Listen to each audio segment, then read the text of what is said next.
My name is Dustin Kelly, but everybody calls me DJ. I'm prior Army, serving as both a Ford observer and a military police officer. I spent the last 14 and a half years as a police officer and detective in a large metropolitan police department. Two things that I've learned throughout my career. One, everybody has a story to tell. And two, the best stories are true. This is the DTD Podcast.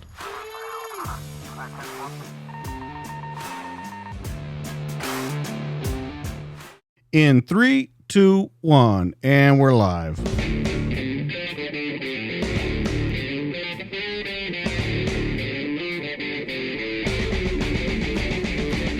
What's up, everybody? Welcome back to the DTD Podcast. 2023 is finally here, and I can't think of a better way to kick off this year. This week in the studio, I welcome a man who spent over 23 years in the United States military. He is a former enlisted and an Airborne Ranger Infantry Officer. He spent a lifetime studying the science of killing in combat, which led him to being an expert witness and a consultant in state and federal courts. He's testified before the U.S. Senate and Congress and has even been cited in an address by the President of the United States. His books are legendary in the military, law enforcement, and first responder world, and he's here tonight to explain the truth about lethal combat, violent visual imagery, terrorism, and PTS. Please welcome Lieutenant Colonel Dave Grossman. What's going on, my friend? Hey, good to be on board with you and all your listeners there. Could be a good night. I am so happy that you're here. There is so much to talk about with this because there's so many things that you talk about and that you have studied in life that have become hot button topics, even more, I would say, in the past 5 years, and especially the past 2 to 3 years in the law enforcement community. As we were talking before the show, I told you that when I went to the police academy over 16 years ago, that you were talked about almost every day by the DT, PT instructors. Sure. And having that warrior mindset and being able to walk away from a violent encounter and things like that. As we know, within the past about 2 years to 3 years, that has all changed. And so I want to get into that tonight with you, talk about the difference in everything that's going on in the world, how it's changed for you, maybe instructing in this or you teaching in this, or if it's changed anything at all. But how we always start these interviews, I want to go back to your early years. I want to know how you thought about the military. Did you come from a military family? And what was it that put you on this path to doing this job for the rest of pretty much your adult life? Yeah. Well, I've hit the point now, it's been 25 years since I retired. Right at 24 years in the Army. And now 25 years out here on the road. I'm on the road over 200 days a year, get home 1 or 2 nights a week, a conjugal visit, clean underwear, back out. We'll talk later too. I'm 66 years old. And it's my prayer I can do it for another 20 years because things are bad, DJ. Things are crazy bad. And, I believe if we love our kids, if we love our grandkids, my oldest grandson just graduated basic training. I'll be a great grandfather like what I had. If we love our nation, we love our God, it's time to give 100% because the wheels are coming off the bus. Things are coming unglued. And I want to give you an idea for that right up front. And I appreciate you saying about, that my books are still required reading. My book on combat, last I heard, issued in the DA Academy, issued in the Marshals Academy, required reading in over 100 academies nationwide. But this attack on law enforcement that's taken place in recent years is tragic and is a terrible, terrible price. And, I talk about it in my book, Assassination Generation. I was invited to the White House as part of President Trump's roundtable on violent video games and had the chance to put one book in the president's hand. This is a book I gave him, Assassination Generation. Invited back to the White House. The brief Vice President Pence, again, I had one book to put in his hand. I put this book in his hand. And let's kind of lay a foundation for this. Right up until the early 1960s, Hollywood, television, they all operated by code. And the code said, we know the stories we tell have an impact on our society. And we know we have a responsibility to tell stories that have a positive impact. A lot of the code could be said in 3 words. Crime doesn't pay. Criminals will not be depicted in a positive manner. Law enforcement will not be depicted in a negative manner. And right up till the early 1960s, that was the code. And then they threw it away and they said, we have no responsibility for the stories we tell. But 30-second commercials were vast amounts of money. It changed the behavior of vast numbers of people. So the narrative began to change, that the criminals are the good guys and the cops are the bad guys. And, the guy that's just elected to be senator of Pennsylvania said, you don't understand, all these people in prison, they're like, Shawshank Redemption. They're Morgan Freeman. They're all Morgan Freeman. He believes that. He thinks it's true. And then we had Denzel Washington, the most beloved black actor, playing a bad cop. Training Day, one of the most evil movies ever made. Denzel's a bad cop. They're all bad. I've seen Training Day. People believe that. And here's the key.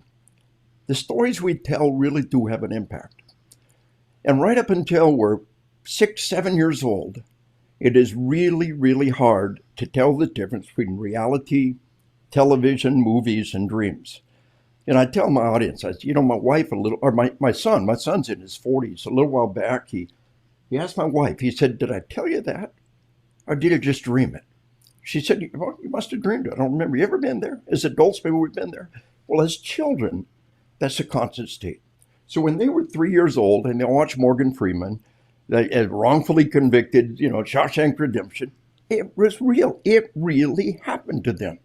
And when they saw Denzel Washington doing evil things, it was real. And here's the key to understand, the terrible, terrible price we paid. No civilization can survive in an environment in which we believe the law is evil and criminals are the good guys. And we've got to understand this baseline foundation is eating at the fabric of our civilization. So, we talk about violent crime, and it's really important to get a feel for this. We use the murder rate, and it's being held down by medical technology. Today, cops all carry tourniquets. Cop slaps on a tourniquet, saves a crime victim's life. We prevented a murder. So the leaps and bounds of life-saving technology, we got one good data point. Got a UMass Harvard study, came out in 2002, a peer-reviewed journal. Between the 1960s and the 1990s, medical technology cut the murder rate to a third or a quarter would otherwise be. So to compare the murders of the 90s to the 60s, multiply the murders today by a factor of 3 or 4. And the leaps and bounds of life-saving technology since the 1990s is astounding. Tourniquets alone have cut the murder rate in half. So every year we're told the murder rate, and it's a lie. And I told the vice president, you were lying. Imagine if somebody said, your grandpa made 25 cents an hour. You make $20 an hour. Look how good you got it. We all immediately see the lie. Something called inflation.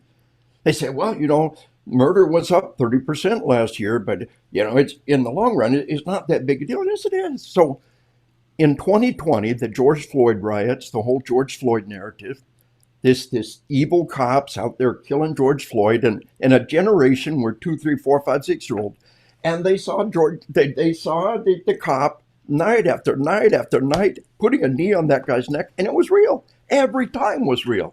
That little 5-year-old says, why do they keep doing that? Why is he still doing that? Why does it keep happening? And so we've raised a generation that's gone to new depths of terror. But here's the key. Never in history has a homicide rate been up more than about 12% a year in the 1960s. In 2020, homicides were up 30%. But if you allow for medical technology, it's actually orders of magnitude worse at. And if 2021 had stayed the same, it'd be bad. 2021 is up another 4%. I told the vice president, I said, just like we have inflation-adjusted dollars, we need medically adjusted murders. Now, the vice president, Pence, very smart guy, governor, right? He said, what about the aggravated assault rate? I said, sir, it's too easy to fudge that data. Where do we draw that magic line between ag assault and a simple assault? It's like grade inflation in the school. We'll make ag assault say what even wanted to say. But dead is dead. It's hard to fudge that data if we allow for medical technology. So the wheels have come off the bus. The last couple of years have come include cops are leaving the profession. Nobody's joining them. It's not true everywhere. I had a sheriff tell me that in his county, his deputies can't pay for a meal. because there's always somebody that walks up and pays for the meal in the restaurant. So why would you stay in the inner city being spit on and attacked and condemned and every action videotaped and every action judged when you could move to his county and have people that support you? Now who loses? That city loses. And these woke cities and their woke prosecutors have absolutely eating the fiber of our civilization. It just keeps going downhill. So here's the critical question. Why do we keep doing it? Why would a cop hang in there? Why would anybody keep doing what they do? Well, like I said, I've been married for 47 years. Waiting at home for me is my high school sweetheart. She's 15. I was 17 when I proposed to her. We are from Arkansas. 2 years later, she married a crazy Army paratrooper. Then it's ride with me for 47 years. And yet I truly get home a couple of nights a week, back on the road. And why does she support that? Why do I do that? Because we love our children. We love our grandchildren. We love our nation. We love our way of life. And love means the worse it gets, the harder you fight. Look, you get a sick baby. You abandon your family. Oh, a sick baby didn't sign up for that. I'm out of here. No. You had a sick baby. You'd empty the bank account. You'd start a Kickstarter fund. You or your wife would leave their work to be with the kid full time. That's what love means. And I tell people, maybe the saddest country western song ever written, Kenny Rogers, "You picked a fine time to leave me, Lucille." Remember that one? Yes. You picked a fine time. I don't know if I would pick that as the saddest, but well, think about this. You picked a fine time to leave me, Lucille. 4 hungry children in a crop in the fields. I've had some bad times, lived through some sad times. This time the hurting won't heal. You picked a hard time, a bad time to leave me. Now, the idea of a mother of 4 hungry children abandoning her family to pick some guy up in a bar. It's just heart-rending. Okay, maybe there's other things sadder than that, but off the top of my list. So if we love our family, we love our community, and nobody becomes a cop for the money. Now, you were an MP, and then you became a cop. Nobody does that for money. Oh, they want to be a cop because they can push people around. No, just the opposite. Cops have people in their face all the time, and they can't do much about it. Why would anybody want to be a cop? Well, so let me ask you then, because we talked about the questions kind of melded together, but back when you were growing up, how was it different? Why was the military okay? Because let me use the example for you. You're talking about cops getting spit on, yelled at, recorded all the time. As you're growing up and you see the Vietnam era, because you came in during the Cold War era, as you see the Vietnam era, there's a lot of similarities there. They're just on a different kind of path, I would say. Oh, that is so well spotted. Yes. But when you bring it up that way, why did they do it? Why did you join the military? Because it's the same kind of question. And I think no matter how good or how bad it gets, that will always be the question. Why do it? Yeah. I enlisted in 1974. I was 18 years old.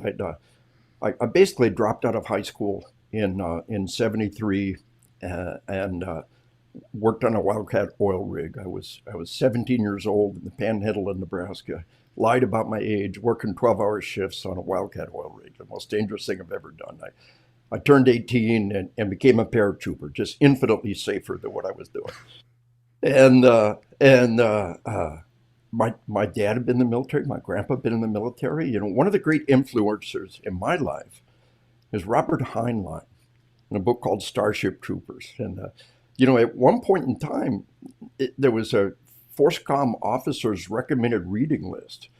And it was like the only science fiction book on the reading list. And if you had 10 infantry officers in one room, 5 of them were trying to shove Starship Troopers down the throat of the other 5. A very influential book for me, and the idea of service to your nation, of answering the call. But in 1974, while I was in basic training, we had basically the fall of Vietnam. We had veterans being spit on. We had the guys saying, "Don't wear your low quarters off base. Don't grow your hair as long as you can. If the girls think you're in the military, you'll never get a date."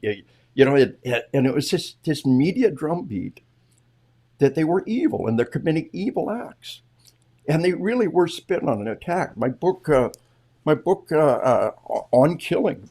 500,000 copies sold worldwide, cited in scholarly works over 3,000 times, translated into 7 languages. We just sold the Ukrainian rights. All the expats who went to Ukraine said, this is the book you guys need right now.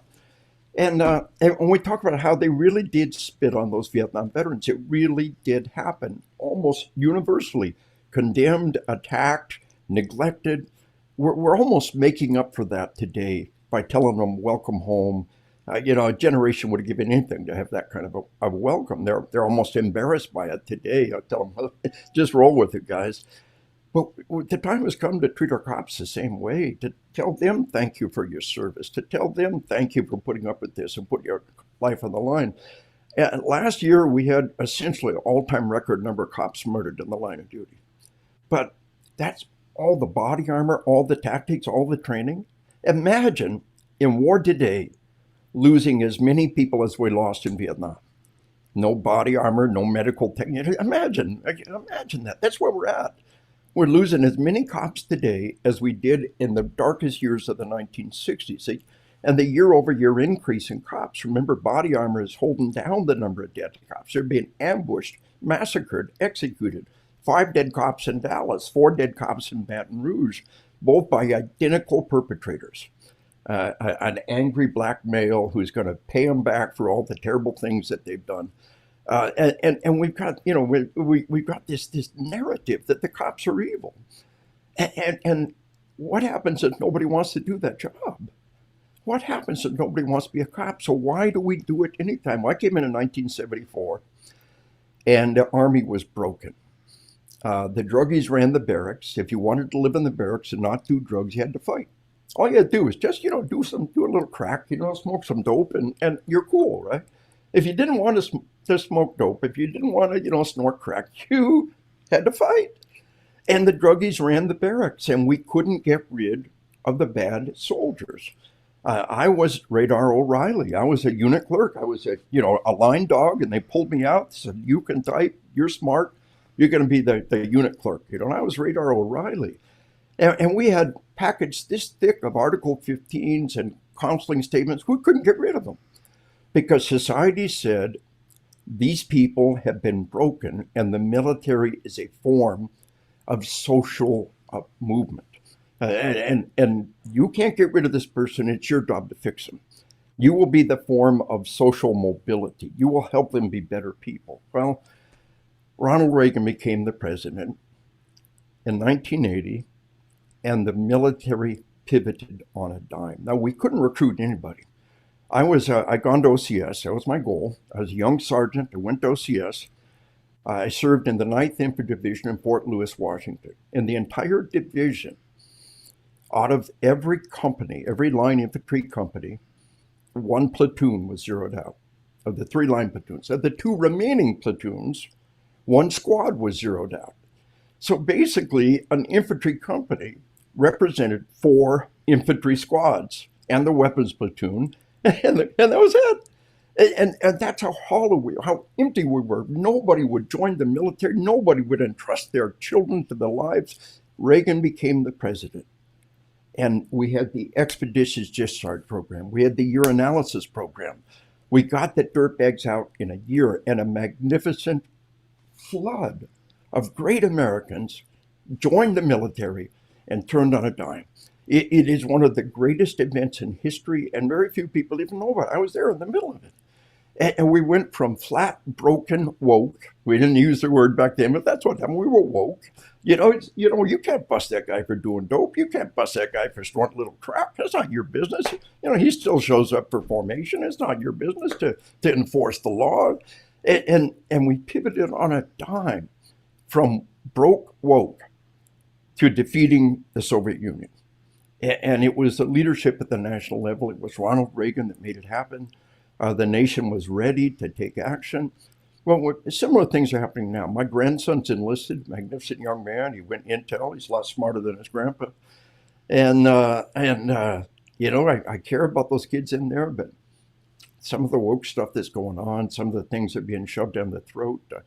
I went to my grandson's AIT graduation. And before they honored the honor graduates, before they honored the top PT score, before they honored anything else, they took up all the people who were the sexual assault and harassment and racial representatives at every unit. Little, I don't know, little woke commissars that were down in every unit whose job it was to report on any sexual harassment or anybody who doesn't approve of this or that or the other. And before they honored anybody else, this is what they did. And the lieutenant colonel, who was the commander, did some virtue signaling. He said, well, I got a letter from a father who was offended that we honored, before we honored the honor graduates, the academic honors, before we honored the people, and I'm proud to honor these people, and I'm proud to hold them up as models of social mobility. You speak up against any, it's not an area for debate. You speak up against anything, and boom, you're done, and you're condemned and kicked out. And so who's going to entrust their children in this day and age? And like me, my grandson came in during a bad time, a low point. Recruiting is down, retention is down in our military. It'll turn around. Have faith in our nation, have faith in our way of life, and it'll turn around. Well, and it will turn around because everything's cyclical, especially bureaucracy, especially government. It is very cyclical. Yeah. Now, when you talk about bringing those people up and talking to them, I think it's important that those people be, from the way I'm understanding it, I think it's important that be on the forefront. That was a big thing when I was in, was sexual harassment, EEO, all that kind of stuff. Yeah. Do you think, though, that we've gotten to a point where we're not doing the EEO, or we're actively looking for something? Is that, I guess that's what you're trying to say with that, by introducing those people, virtue signaling. It is virtue signaling, but it's far more complex than that. I did a presentation for all of the U.S. Army's sexual harassment, assault investigators and counselors, a magnificent group of men and women. And I presented all of them on the biological response of a life and death event, how the body responds, how, there's, fight or flight and feed and breed. It's that backlash. What looks like a pattern of promiscuity could actually be a normal biological response. You need to know that. Calming people down, just taking a knee and taking a swig from your canteen, a drink of water. It's a powerful process that pulls you from fight or flight to rest and digest, or what they call the 4 Fs: fight or flight, feed and breed, the 4 Fs. And if you think I'm making that up, go online and look up feed and breed. It's the most common term to refer to the parasympathetic nervous system response. And here we are with all of these really smart NCOs and officers who were truly diligently looking at sexual harassment and assault. And they're good people doing the best they can with the situation. But it is a cycle. We swing too far this way and too far that way. A book I commend to your attention about the Korean War. T.R. Fernbach wrote a book called This Kind of War. And after World War II, our nation was sick of discipline and haircuts and formation and marching. They said, look at the Air Force. The Air Force doesn't salute, and the Air Force doesn't play the game, and they grow their hair out. And they had Jimmy Doolittle, who led the Doolittle raid in World War II. He was an aviator. The Doolittle Commission absolutely gutted discipline in the U.S. Army. And then the Korean War started. And the U.S. Army collapsed like a house of cards. The Marine Corps held fast. You're a soldier, I'm a soldier, but doggone those Marines, they stood with their values, they stuck with their virtues. And in the depths of the early years of the Korean War, the Marine Corps, who refused to play the game, who refused to let go of discipline and haircuts and uniforms, that Fernbach makes a point that when a ship has to turn towards the enemy, only one person spins the wheel. When an aircraft turns towards the enemy, only one person steers it. Everybody else is along for the ride. When an infantry company or an MP platoon goes toward the enemy, everybody independently has to make the decision to follow orders. One of the greatest achievements in the Gulf War, in the most recent incursion in Iraq was an MP platoon that was following a young first female recipient of the of a Silver Star, what later I understand was upgraded to was Sergeant Hester, who female sergeant who just taken out bunker after bunker. But the entire platoon had to turn and move towards the bad guys. That's what the discipline's about. I tell my military audiences, we teach these guys to kill. We give them the tools and the skill to kill. And yet the truth is they come home and they're less likely to commit a violent act than a non-veteran the same age. Why? And the safeguard is discipline. It's good to look at my Rangers when the Gulf War began, or when the war in Iraq and Afghanistan began. The Rangers were high and tight. They're all stamped out of the same cookie cutter, shaved on the sides, a little bit on top. That was it. And then we began to go to Afghanistan, work with Tier 1 guys, and they said, grow your hair out, grow your beard out, roger out. Then they come and said, cut it off, roger out, grow it out, roger out, cut it off, roger out. We don't care what your hair looks like. What matters is obedience to authority. And whatever the hell the standard is, we enforce it. And the NCO, the sergeant, is the guardian of the safeguard. So we've got this dynamic in which we're empowering people to be killers. We're giving them the training and the tools. Are we giving them the safeguard of discipline that comes with that? And so these are very, very complex topics. When like you, my time was the race relations and the EEO, and we did a pretty good job of it, But it may have gone too far now.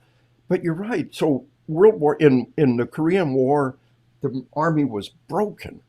And it took a couple of years to get their feet back on the ground and turn around and go. And then Vietnam and partway through the Vietnam War, we were broken again. We couldn't get rid of the drug users. We couldn't get rid of the dopers. And I was the residue of that in 1974 when I came in. My war was the Cold War.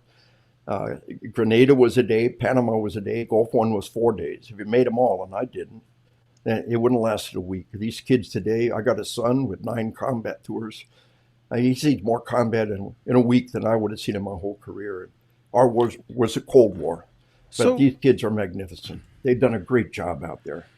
So here's my question to you then. With all of this, yeah, I guess a simple question would be, where do you think we went wrong to go too far?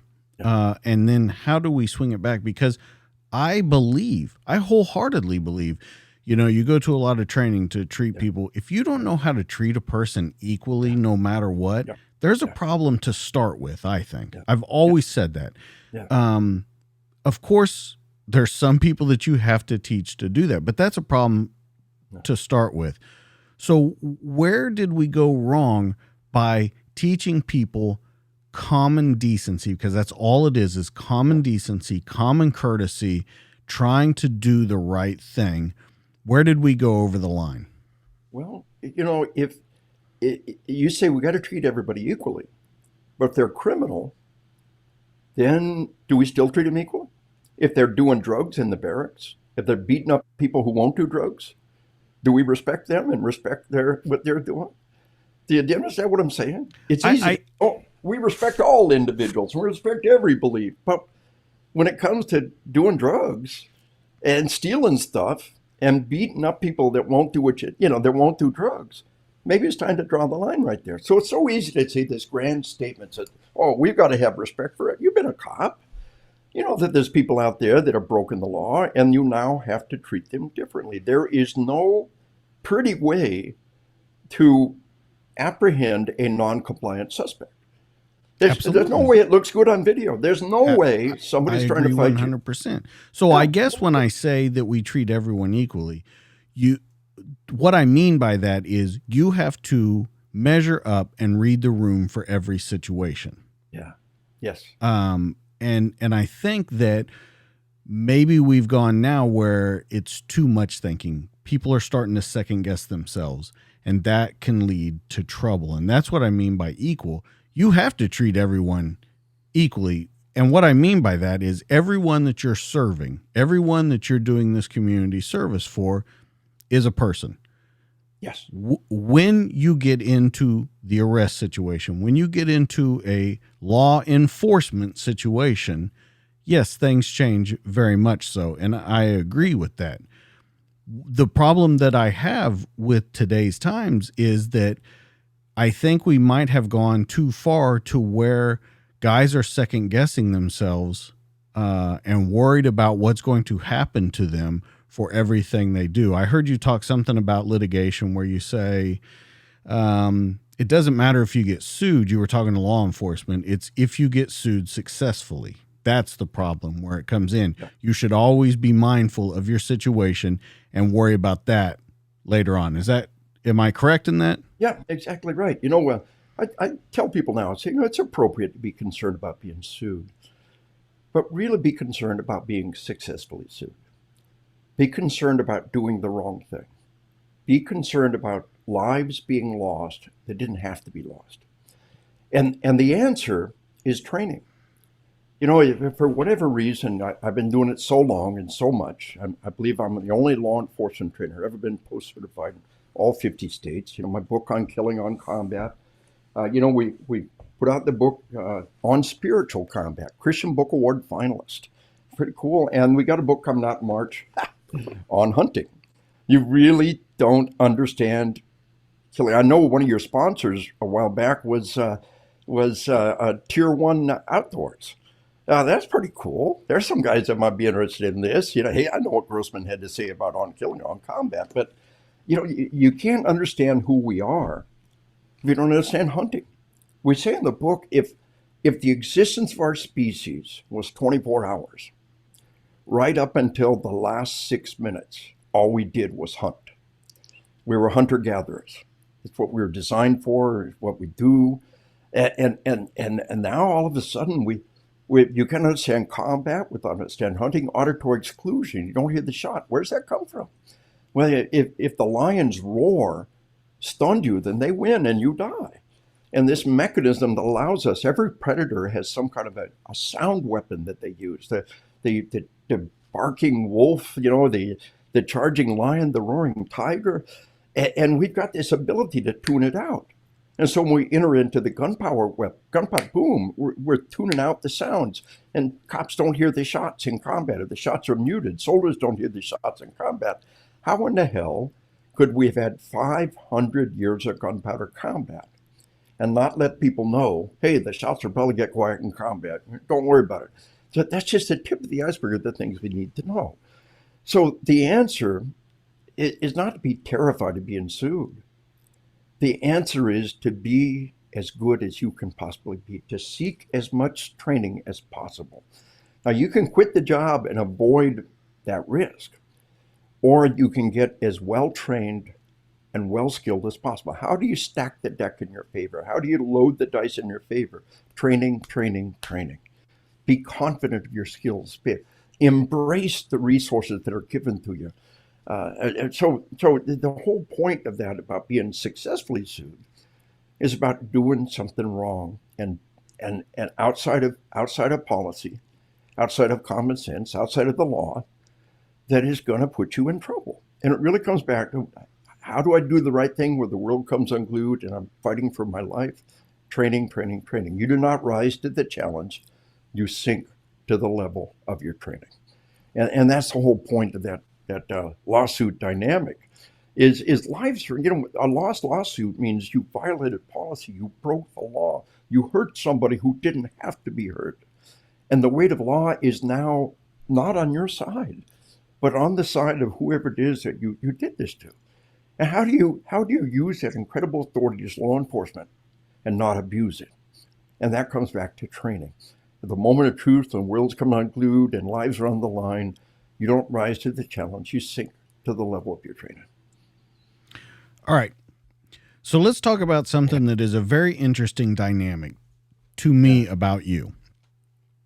We talked about this before the show where I said that we're going to talk about, have you been in combat? Have you killed somebody? Yeah. Now, the interesting dynamic to me is of course, you have not been in combat, correct? That's correct. You have not killed a man, correct? Right. Yep. Okay. So what's so interesting about your situation to me is you get some people that say, well, how would he know what he's talking about? How can he become an expert on this when he's never done this? And then this is where it gets interesting. On the other side, I've seen people attack you and say, you're teaching people the wrong things. You can't teach them these kind of ideas. You can't teach them because you're turning them into killers. You're turning them into something that they are inherently not. So I want to talk about both those because it's such an interesting dynamic in your life to me and how you balance that so well. Yeah. I was doing a presentation with a group of presenters over a period of time. And one of the guys was a world champion pistol shooter, and he trains Delta Force. And one of the Delta Force operators told him, he said, I don't try to do headshots anymore. You can't do headshots in combat. They're always moving, and they're going to move their head, and you can't shoot them in the head. And so he told everybody, you won't do a headshot in combat. Time out. Do some freaking science. Tell other guys in the unit, say the same thing. Is he talking rifle or pistol? What range is he talking about? What I do is the science. I have interviewed more people who have been in combat than anybody in human history by far. Like in 1995, my book on killing came out, and I did scads of research for it. And the Vietnam veterans were a critical part of my research. And the Vietnam veterans, they said, if you had been there, if you had participated in it, you would not have the ability to stand back and write this book in a dispassionate manner. This book's being used by, last I heard, peace studies programs in Berkeley, and it's still on the Marine Corps Commandant's required reading list. Now, how do you make the Marine Corps and peace studies programs in Berkeley happy the same book? You just tell the truth. Do some science. Interview as many people as humanly possible. Keep up the process. Constantly evolve what you're doing, and base it on the widest possible spectrum of information humanly possible. I've been out on the road for over 25 years now, over 200 days a year, with the exception of the pandemic. And every day, somebody who's killed in combat comes up and talks to me. Every day, somebody's been in deadly force incident comes up and talks to me. And every one of them has something terribly, terribly important to contribute to our understanding. What's most valuable are the ones who are different. You don't hear the shots in combat. The body focuses intensely on the sense you need most of survival. But a cop told me, he said, I was in a gunfight, the shots were muted, I got shot, and I fell off, it was at night, and I fell off the front steps into a dark area. It was in pitch darkness, I'd been shot, and all of a sudden the sounds were overwhelming. Why did that happen? Now think about it. The body's going to focus intensely on the sense it needs most for survival. When you're shooting, the eyes are dialed in, the ears dial out. You're helpless, and you're lying there, wounded. There is no visual stimulus coming in. The ears turn on, the eyes turn off, and the sound is overwhelming. Where you usually see that change is being caught in an ambush. Boom, boom, boom, shots overwhelming. Start shooting back, the shots get muted. We've seen that over and over again. It's these exceptions where the shots weren't quiet that teaches us what's going on. And when you start shooting back, the shots get muted. And it's just the tip of the iceberg of the kind of things we need to know. And you're never going to get that by talking to one person or reading one book. My stuff has been cited. I saw a citation for a professor, very, very distinguished professor, who's now retiring, and his scholarly stuff has been cited over 1,000 times in scholarly works. How do you find that? Go to scholar.google.com and look something up and see how it has been cited. My book on killing has been cited over 3,500 times in scholarly works. Altogether, my stuff's been cited almost 5,000 times. Academics work for a lifetime and only get a tiny fraction of those kind of impact in which your research is being cited and contributes to the body of work. And so it's all about asking those questions that other people don't want to ask. And what's it like to kill in combat? At 1974, 82nd Airborne Division, Private Grossman, Sergeant Grossman in a few years, we had Vietnam vets all around us. We wanted to know what combat was going to be like. And they wouldn't say. It was like this taboo topic. So Captain Grossman, en route to teach at West Point, as my graduate thesis, I interviewed people about the experience of killing, and now they would tell me. You know, if somebody walked up and asked, "Hey, how's the sex life going? How are you and the wife doing? How many times a week get it on? What's your favorite?" Who the hell are you to be? Get out of me! Get out of my face! But if Masters and Johnson came to you as part of a scholarly research, you might tell them. You might even tell them the truth. So here I am for maybe the first time in human history, somebody actually asking these questions. What's it like to kill? How did you respond? Drawing from every written resource I can find and every interview that I can find, pull it all together, do some science. Don't have one Delta Force guy say, "Oh, you can't make headshots in combat," and then tell everybody, because I'll give you case after case after case where cops made headshots and stopped the perp instantly. A gunfight, multiple body shots. You just exchange and lead until one of you gives up, and in the end, you're both going to die. You get that headshot, boom, it ends. And get case after case like that. Do some science. Interview as many people as you can. Pull that. The book on hunting is coming out now. It's all about asking the question and getting as much data as humanly possible. I got a new version of On Combat that'll be out hopefully it'll be a couple of years, but it will be kind of the capstone of all my work, pulling on hunting and on killing under a single capstone with the latest research. One of the things that happens is memory distortions. And just 6 months ago, I got the greatest example of memory distortions, flat out hallucinations. About 1 out of 5 cops in a deadly force incident remember something that did not happen. And I got a great example. Young black officer in Indiana. He said, "You're right." A magnificent young cop, a great kid. He said, "You're right. Things have gone crazy." He said, "I've been in 3 deadly force incidents in just the last 2 years. But let me tell you about memory distortions." He said, "The last one, a guy's arms reach away and he pulls out a knife. Now, starting your fight, bad guy has a knife, arms reach away. This is not good. What happened to that 20-foot rule, and all that stuff?"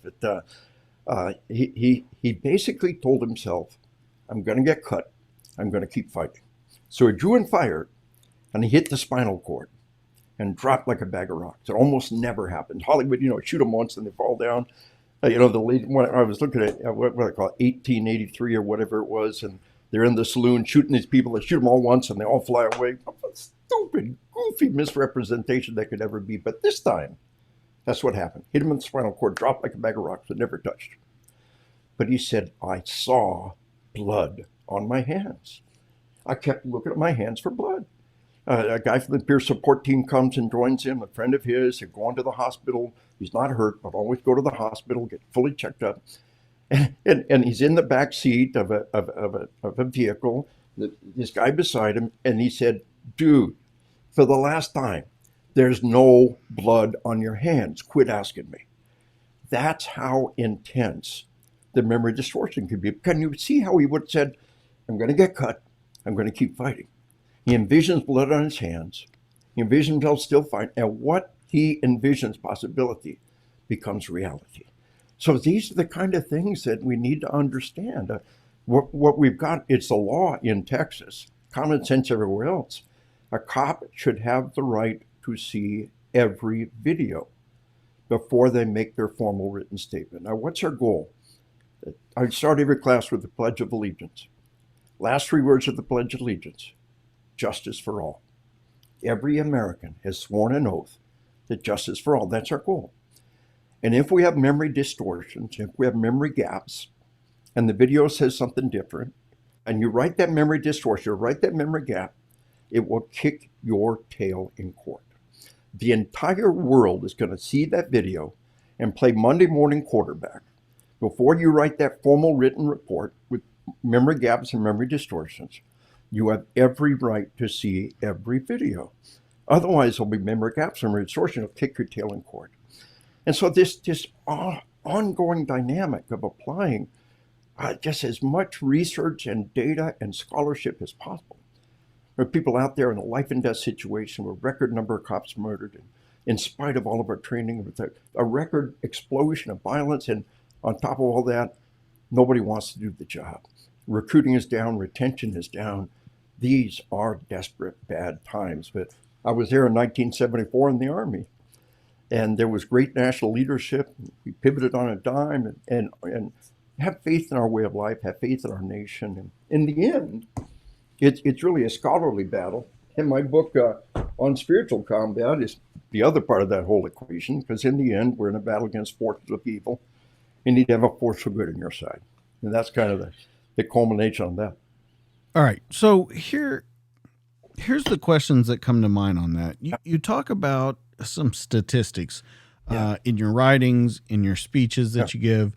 You talk about World War II, 15 to 25% of the time the soldiers, if they didn't have someone standing directly over them, fired at the enemy. Check. By Vietnam, it moved to 90, 95%. Right. Now, I want to jump forward to the GWAT. Yes. You got guys that were in combat. Some of them, their entire career, from the day they went in, got through basic and everything, they were in combat until they retired, or in a combat rotation until they retired. My son, 9 combat tours. There you go. Yep. So my question to that is, when we talk about all this, what is the difference now? Because it went up to Vietnam, but now we're talking 20 years. And you even, I want to point out one more statistic before. You say 60 days in combat, 60 days and nights in combat, 98% of all soldiers become psychological casualties. Yeah. Okay. 60 days and nights. We're talking a 20-year global war on terror. All right. I'll let you take over from there. Now, that data was drawn from Normandy Beach in World War II. A team of psychiatrists landed in the second wave at Normandy Beach, and Swank and Marchand is the authors of the study that was later published. And they're there in combat, studying our troops on Normandy Beach. And there's almost always a rear line you can rotate people through. There's almost always a safe place you can go get a good night's sleep. But on Normandy Beach, for a very short window of time, there were no rear lines. There was no way to get out of it, and there was no safe place to go crash for a night.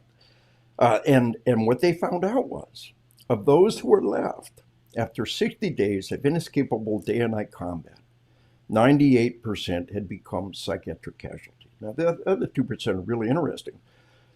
But that is an incredibly rare phenomenon. You know, when we look at my son with 9 combat tours, when we look at the GWAT with 20 years of war, look at our cops. Our cops are in the combat zone every day. But they come home. They get to turn it off. But let me interrupt you there. Yeah, but do they get to turn it off? See, that's a really good difference, because the military can rotate out and turn it all off. The cop can never completely turn it off. My dad was a cop. He had an unhappy customer who drew a gun on him and my mom in the supermarket. You know, every cop is an unhappy customer out there somewhere. And Dad always had his back to the wall, always carried a gun, and was able to de-escalate the situation. But if he'd been caught without a gun, he and Mom would have died that day. So a cop can never truly turn it off. The guys in the military get to come home and turn it off. Have respect for what the cops face, because they do take the uniform off. They do, leave the beat, but still a part of it's always there with them. But so we look at, all right, 20 years of war. Are they all destroyed? No. They have come to levels of performance never seen before. In On Spiritual Combat, I talk about elite veterans throughout history. At the end of World War II, if you started at the beginning with the Brits, it ran 5 years. And at the end of 5 years, some of those people were amazing. Napoleon's old guard. Napoleon, in every battle, took his best people, pulled them out, and put them in a separate unit. And it became the Guard, and ultimately the Old Guard. But at the end, they were a total of 11 years of war. After 20 years of war, what kind of warriors are rising to the top? And I tell you, they are flat magnificent. Again, my whole career, if you'd have made them all, and I didn't, it wouldn't add it to 6 days. And these guys see that much in a week. And they are not broken. a minority, and I love that you always talk about post-traumatic stress. You don't throw that D in there every time. Everybody has some degree of post-traumatic stress. It becomes post-traumatic growth. Come out the other end stronger. If it's post-traumatic stress disorder, and you know, the state of California is mandated, we call it post-traumatic stress injury. And they're right on that one. You recover from an injury and you'll be stronger. Hemingway said, life breaks everyone, and usually we're stronger in the broken spots. We're really, really good at treating PTSD. Comes out the other end as post-traumatic growth. And we got this myth that they all have PTSD and they're all suicidal and they're all homicidal. And you've heard 22 veterans a day take their life. And that's true. But veteran and combat veteran are two different things. If you served for 2 years in the 50s, the 60s, early 70s, you were a veteran. Elvis Presley was drafted. Elvis was a veteran. He served 2 years and got out. If Elvis was still alive and he killed himself, he'd have been one of the 22 veterans a day. So you see, they throw this data out here, 22 veterans a day take their life, and you automatically think veterans of combat in this war. And it's not. The vast majority, and every suicide's a tragedy. I have a nephew who's a veteran who took his life. Every suicide's a tragedy. But the idea that they're all suicidal, of those 22 veterans a day, all but one or two are not from this war. The vast majority are 70, 80, 90-year-old men. And suicide among the elderly, total different topic. And every suicide's a tragedy. But they throw out that 22 a day number, and they want you to think it's all from the current war. So it's this myth that they're all broken and they all have post-traumatic stress disorder. I'm so glad you don't throw that D in there lightly. And they're all suicidal, when the truth is they're a new greatest generation. The greatest generation came home for World War II. Yeah, 98% of those who were still there on Normandy Beach had temporarily become, but they weren't kick you out of the Army Section 8. Most of them give them 3 hots and a cot, and they'll get back in gear. Give them a good night's sleep, give them 3 hot meals, take them out of the danger zone, rotate them back in. Most of that 98% will be just fine. Now, there is a percentage who become psychiatric casualties in World War II. Totally different topic. But the vast, vast majority came home, and they were the greatest generation. And a new greatest generation rising up. After 20 years of the GWAT, we're actually 21, 22. We're still in Iraq. It's not over yet. The fall of Afghanistan, it's one of the greatest tragedies since the fall of Vietnam, and that nobody's been held accountable for that's a tragedy. But these kids are magnificent. They're all kids for people like me and to a certain degree like you. I'm 66 now. I'm going to stay in the fight for another 20 years. The only way you win is by staying in the fight. But they are magnificent. And to be of service to them and to have your work and your research to be required reading for them is just possibly the highest honor anybody could ever have in life. So here's my question to that then. Yeah. The most magnificent generation, I agree that these guys are absolutely amazing. Where I kind of differ in my opinion is I think that it's changing slowly, and I'm going to bring law enforcement into this too. Yeah. But I think that post-traumatic stress, it hasn't been taken seriously for a long time. Yeah. And I think that's where you get the trouble in the conversation, because it wasn't taken serious for so long. And now we're trying to clean it up.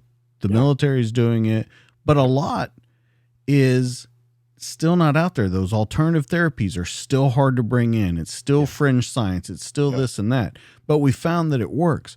So when we talk about post-traumatic stress, I just wonder where you think that we kind of fell off track with it, and then how we, to you, are bringing it back on board. Right. Because let's agree that the post-traumatic stress and stuff was not around when you were Cold War. It just wasn't talked about. Yeah.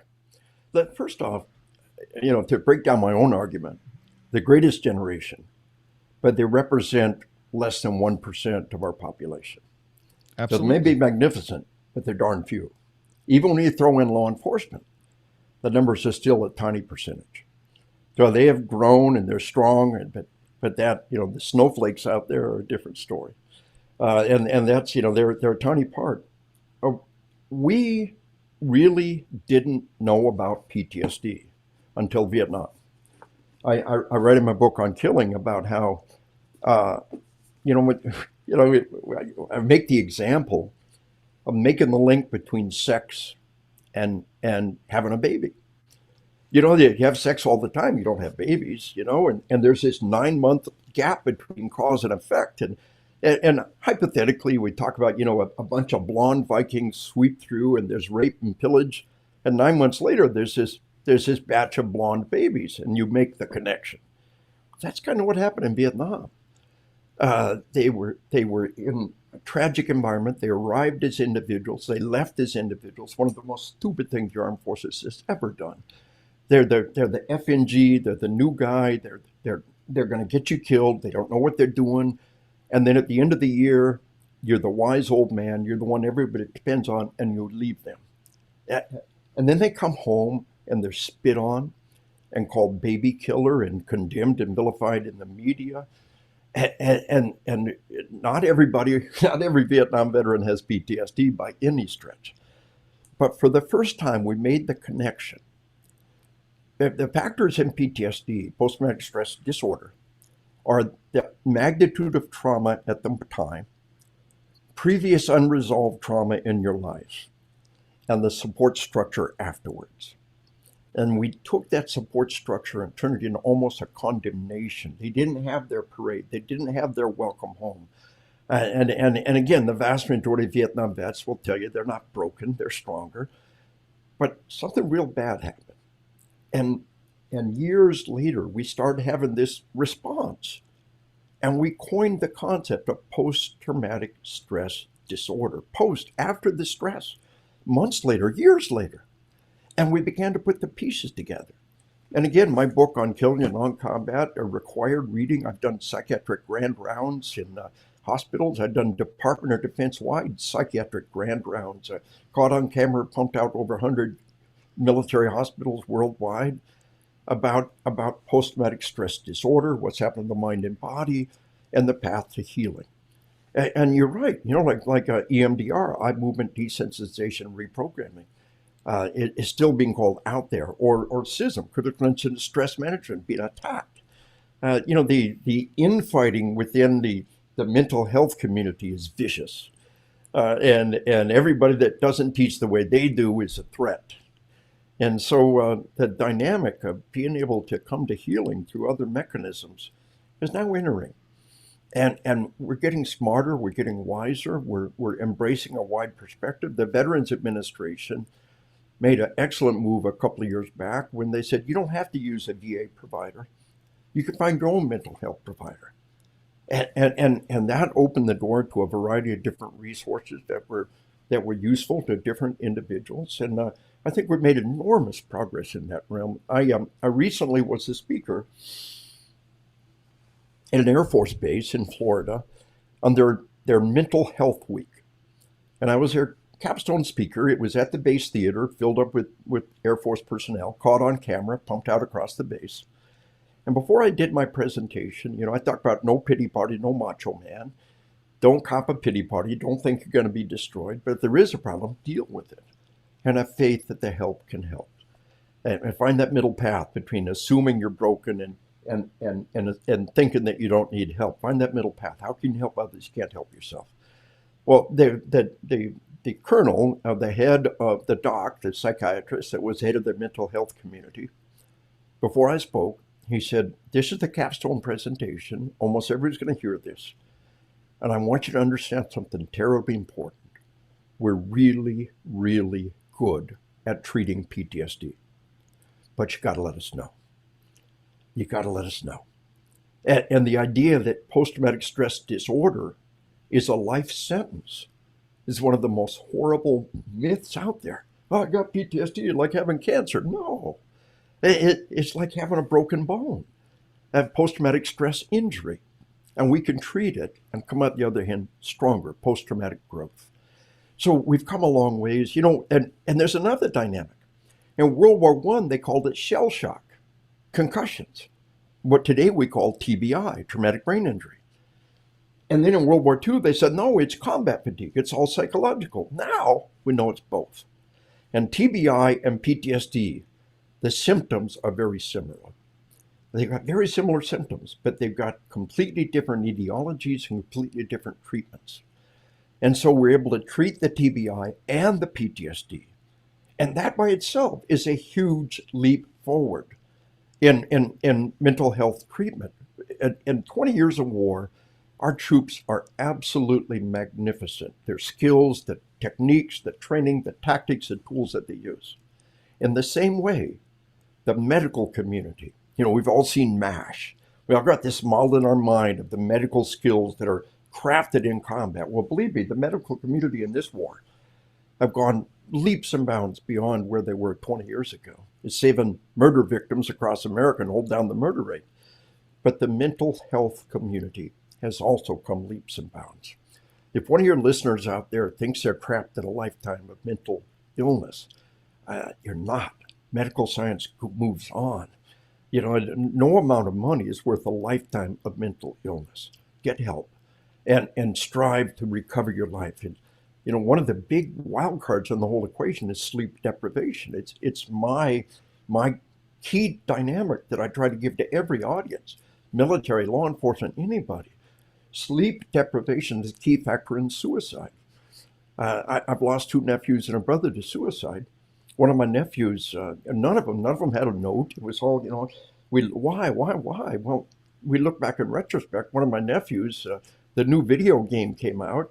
He locked himself in his room with a pile of sodas and snacks and played the video game 24 hours a day. And on the 4th day, he killed himself. The sleep deprivation, suicide, it's a powerful link that people don't know. Why did he do it? Why did she do it? Well, was she sleep deprived? Oh, she was binge watching shows night after night and so on. It's a key factor in traffic deaths. Traffic deaths have exploded worldwide. Decade after decade, we brought traffic deaths down. Airbags, seatbelts, medical technology. Now in every nation across the planet, traffic deaths are up. What is the new factor? A global epidemic of sleep deprivation. The opiate epidemic. Why are opiates a drug of choice? Why opiates? Prescription opiates have always been there. Why are they suddenly the drug of choice? Sleep deprivation creates chronic pain. You don't sleep, the tendons of muscle never fully relax. Doc, I heard all the time, give me a pill to fix you, I need a pill, you need more sleep. Do an online search between sleep deprivation and pain, sleep deprivation, suicide, sleep deprivation, traffic death, boom. Do a search for sleep deprivation and Alzheimer's and look at the research linking those two. So here's kind of the key dynamic. My dad started smoking in 1940 when he was 5 years old. He plunked a nickel on the counter, couldn't even look over the counter, the local general store, bought a pack of Bull Durham tobacco and rolling paper, started smoking 5 years old. Hey, candy rots your teeth, right? Cigarettes are good for you. Camel Lad said, as your doctor, I recommend Camels. And Viceroy said, more dentists smoke Viceroys. Dentists say Viceroys, doctors say Camels. They didn't care they were killing my dad. They just wanted to sell their product. Well, the head of Netflix a while back said that their number one competitor is not other online providers. The number one competitor is sleep. The corporate policy of Netflix is to steal your sleep. It's a key factor in obesity. Want to lose weight? Get more sleep. It's a key factor in heart disease. So there's a global epidemic of heart disease, obesity, suicide, traffic deaths, and opiate overdoses. What is the new factor? I got a book coming out probably in about 2 years called On Sleep, the tragic impact of a global epidemic of sleep deprivation. But that video game is never going to say you've been playing this game for 48 hours, time to get some sleep. Facebook will never say you've been online for over 36 hours, time to get some sleep. And Netflix will never say you've been binge watching shows for 36 hours, time to turn it off. They will never do that. They just want to sell their product. And then you add to that the global epidemic of caffeine abuse and the mega doses of caffeine we're pumped in our body, what they're doing to sleep. There's some bad stuff coming down the road there, but the one place where we can get some help right up front is sleep management. And if I give you just one nugget of information your listeners could have, There's so much on sleep hygiene that we should have been taught in elementary school. Sleep in a totally dark room. Our bodies are designed to sleep in darkness. Throughout human history, it got dark. And there's only the glowing embers of a fire. And there was nothing to do. With a little sex, a little talking, went to sleep. The body don't know how to make us go to sleep. Your body knows how to get enough air and food and water. Your body doesn't know how to make you get enough sleep. It happened naturally. And then we had television and electric lighting and video games. And our bodies don't know how to make us get enough sleep. I'm a huge science geek. My favorite website, ScienceDaily.com. Check it every day with almost every category. Major study in the sleep lab. Totally dark room. Bathroom light is on. And the door is shut. The light coming under the crack of the bathroom door is enough light to stop your body from producing the melatonin that you need. Melatonin is a neurotransmitter that allows us to sleep, and it can't produce it except in the dark. And so go to Amazon.com, look up sleep masks. And there's a sleep mask on Amazon that has over 60,000 reviews. That's my favorite. My wife has one that she loves. It got a little sandbag that gives pressure. My grandson went off to college. He's heard my presentation, helped me many times. I gave him several different sleep masks. He found the one he likes the most. Just a big piece of fabric that wraps around your face and Velcros in the back. I talked to him on the phone. How's school going? Are you getting enough sleep? Yes, sir. Are you in your sleep mask? Yes, sir. You may not get one more minute of sleep. You'll get quality sleep. You do it in a totally dark room and combine it with that sleep mask, and you will begin to rock your world. So many people have sleep apnea, and that can be treated. I interviewed a guy just today who said he had sleep apnea. He put that mask on, and it absolutely changed his world to get a good night's sleep after decades of bad sleep. So there's so much more in that area to cover. But we don't even connect the dots on what's going wrong across our civilization with this global epidemic of sleep deprivation. Our veterans who've been told they're broken for life, when the truth is you can recover and be stronger, post-traumatic growth. Let me play devil's advocate with you for a minute. Shoot. The world moves at a faster pace today. You would agree with that? It's pretty much nonstop, no matter. They used to say places like New York City, the city that never sleeps. It's pretty much everywhere now. I'm going to take you as an example. Yeah. You get home twice a week, maybe. You're on the road 200 days a year. You're sleeping in hotels, wherever it may be. Different bed every night. Yeah. You can't be getting the best sleep in the world. With constant... Yeah. Well, and I want to ask about that, though. Yeah. With constant interviews, with constant being where you have to be on top of your game every day, but you're going to a different location every night, how are you making it happen then? Because I think that it's almost an impossible feat to many people. Yeah. But number one, I really try to practice what I preach. And at 66 years old, in the peak performance, and I want to do it for another 20 years. I'm really invested in staying in the fight as long as I can. And the single thing that I can do is manage my sleep. And look, you've been in the military. I've slept in the jungle with a poncho wrapped around me and the rain coming down. I've slept in the Arctic. I've used my the only thing that gas mask ever did for me. And in 24 years of service, it's a pretty good pillow.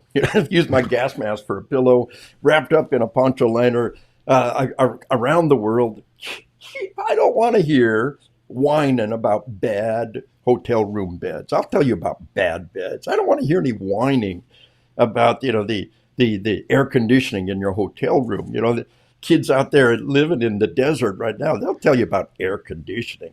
I've got it good. People cop a pity party. I got to be in a different bed every night. That's goofy. That's a pity party. The truth is that you've got controlled climate. You've got a warm, soft place to sleep. You've got a full stomach. And you got to look at a ranger school, days without food, days without sleep. For the rest of my life, I always had food in my pocket somewhere, and I always tried to make sure I got enough sleep. So, the lesson to be learned from ranger school is not that I don't need food, I don't need sleep. The lesson is what a useless zombie I am if I don't get food, if I don't get sleep. You say on your piece that everybody has a story. I got a ranger school story that might be fun to share with the audience. I I got a law enforcement trainer, and he says, be that guy. Be the one that's pushing the envelope and doing the best he can. And I try to use an example. After the binning phase, we didn't have the desert phase when I went to Ranger School at Class 8-79. But we had an extended fort binning phase. And we came back from our first, 3 or 4 weeks, sleep deprivation and food deprivation. And we come back and we've got to turn in all of our equipment, and we're going to get a very brief break, and then we're going to go to the mountains. We only had one night at home, and then straight to the mountains, boom. And we were all sleep deprived, and we're all exhausted and wiped out. Got this big, tall Marine who's in the outhouse. He's got his map in the, that side pocket in your uniform, and different uniforms, different times, they all have that side pocket. He's got a map in that side pocket, and it falls into the latrine. It's just sitting there in a pile of shit. And he comes staggering back, and he says, I dropped my map in the latrine. He says, I need somebody to hold my legs. Because if you don't turn in your map, you fail. You fail Ranger School. All this sacrifice, all the suffering is for nothing because you can't turn in your map. And everybody's just a bunch of zombies, And I had just enough energy. And I said, you bunch of Bravo Foxtrots, you bunch of dirtbags. He's not asking you to go in with him. He's just asking you to hold your legs. And my Ranger buddy and my OCS buddy, infantry buddy, Jim Boyle, big tall guy, Jim Boyle. I said, Jim Boyle, let's go dump this Marine in the ship. There's this hatch in the back of this outhouse. And we lift up the hatch, we grab him by his legs, and he goes down in there. He's gagging and puking, and we pull this map off. We slap it off on some trees. We all pour our canteens on it, try to clean it off, and he goes and turns it in. And then we do our peer evaluations. You'd be peered out of Ranger School. If it already says you're a dirtbag, boom, you're done. And I thought, I'm going to get peered out. I just told these guys, what a bunch of dirtbags they were. I'm going to get peered out. You know what? I don't care. And so Jim Boyle and I were called out to the tactical officer, the guy that stays with you through all the rotations. And one by one, he brings us in. He said, Ranger Grossman, I got some bad news for you. Oh, that's it. I've been peered out, right? He says, I'm going to have to separate you and Ranger Boyle and put you in different platoons on the next cycle. Oh, well, first, I'm just glad I wasn't out. I said, well, why, sir? He said, everybody in the platoon peered you and Boyle, number one, number two. And I can't have such strong leaders. And I missed the opportunity of a lifetime. It would have been legendary Ranger School tale. But I just said, sir, you don't understand. It's just because we dipped the Marine in the shit. I promise you, we'll be a bunch of drones on the next cycle. It's just this one situation. And my point is this. When things go bad, when things go into hell, when you're sleep deprived and you're food deprived, when people are dying around you, they're going to turn to the one who's pushing the envelope. They're going to turn to the one who stands up and leads. Be that person. Be that cop. Be that soldier. Be the one with the energy and the drive and the guts to lead the way when you're tired and wiped out and exhausted, because they will turn to you. They will honor you if you push that envelope and be that person. And so my message to so many people is just be that guy. In the law enforcement community, we all got the Tackleberry, right? Oh, here's a Tackleberry, right? From the police academy thing, Tackleberry with all of it, the tactical stuff. And he's a, object of ridicule, although better than some of the other stereotypes there. We got this model in our mind. Oh, you're going to be a Tackleberry, right? No. We need those people. We need that guy in the TAC team. We need those guys and gals out there doing magnificent work. Be that person. Push that envelope. Seek those spots, whether you're a cop or you're doing fire. I teach fire service across America with your EMS. My book on combat was a bestseller across the medical community throughout the pandemic. I was on a whole bunch of medical podcasts. And they said, well, if it works in combat, it works during a pandemic. And it was a bestseller during the pandemic. I train all these groups. I tell them all the same. Be that person. Be the one with the drive and the energy and the courage to stand up and lead.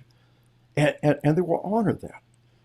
And so that's kind of the message, like I tell them, you don't rise to the challenge, you sink to the level of your training. Seek that training. Law enforcement may be the only profession that I know of who will go to training with their own money and their own time. When I teach my classes, very often the majority of them are there with their own money and their own time. They go to shooting schools, they go to tactical schools. Teachers will try to get an advanced degree, but they're getting funded and supported and given time to do it. And, electricians and plumbers get training, but they're being paid to do it. What kind of profession is this? What manner, and the Bible says greater love is known than this. They give their life for their friends. But what about people who give their life for strangers? What manner of love is this? That men and women will walk out that door and lay their life down for people they never even met. And so, one of my catchphrases, you can do just about any word salad, put it in Google, and somebody said it. And no one's ever said this before. Sometimes the greatest love is not to sacrifice your life, but to lead a life of sacrifice, to place the welfare of others ahead of your own, to walk out the door every day of your life, to do a dirty, dangerous, thankless job every day of your life to the utmost of your ability, because you know if nobody did it, our civilization would no longer exist. The opposite of evil is love. Evil is the absence of love, just as darkness is the absence of light.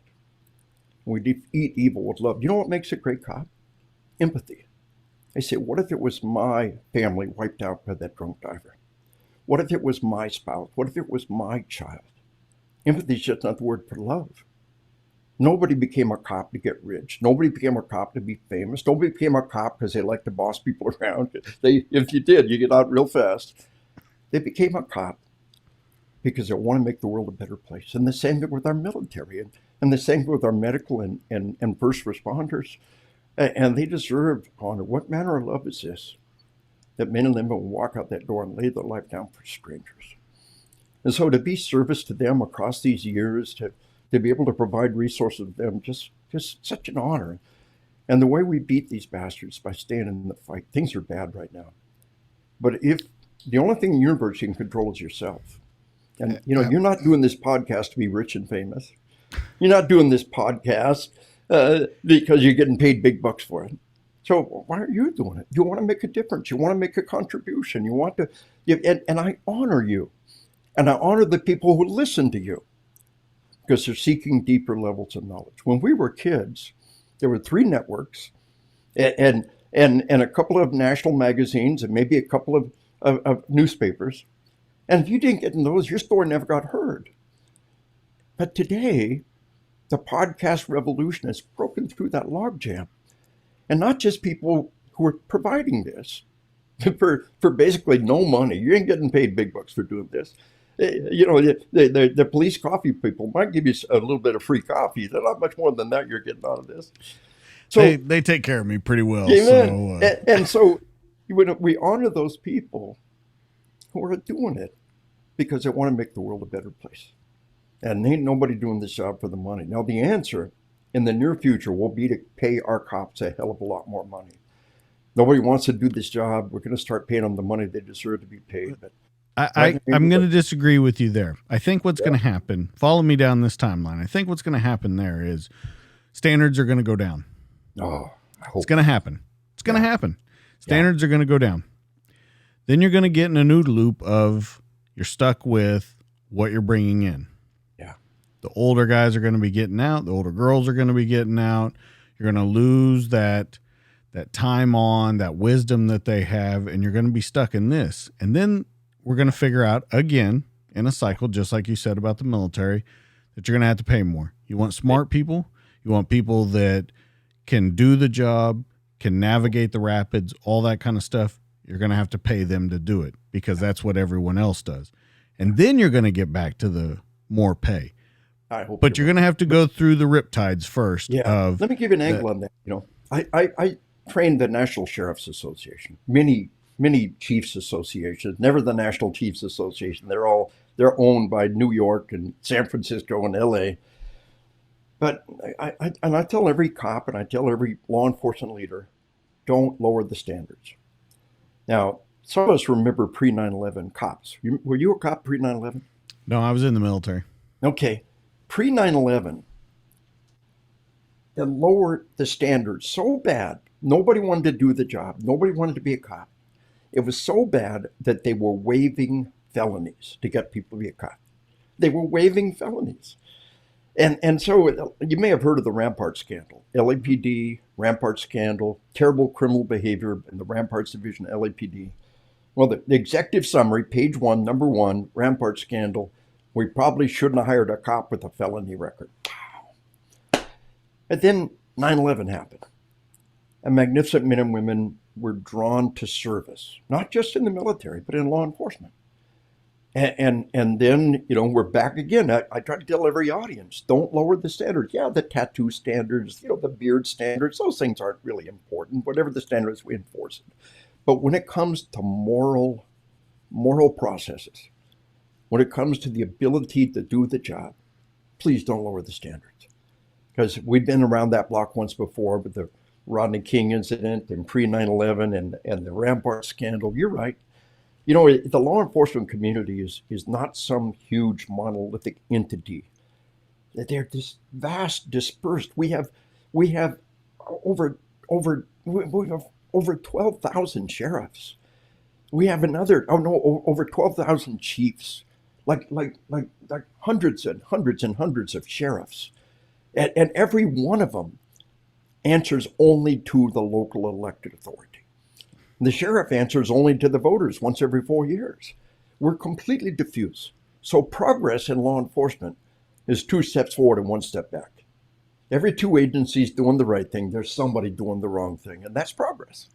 And I'm afraid you're right. There's going to be some people doing some really bad stuff before we learn the lesson that the person who decides whether or not to shoot your kid should be the best trained, best paid, best qualified person on the planet.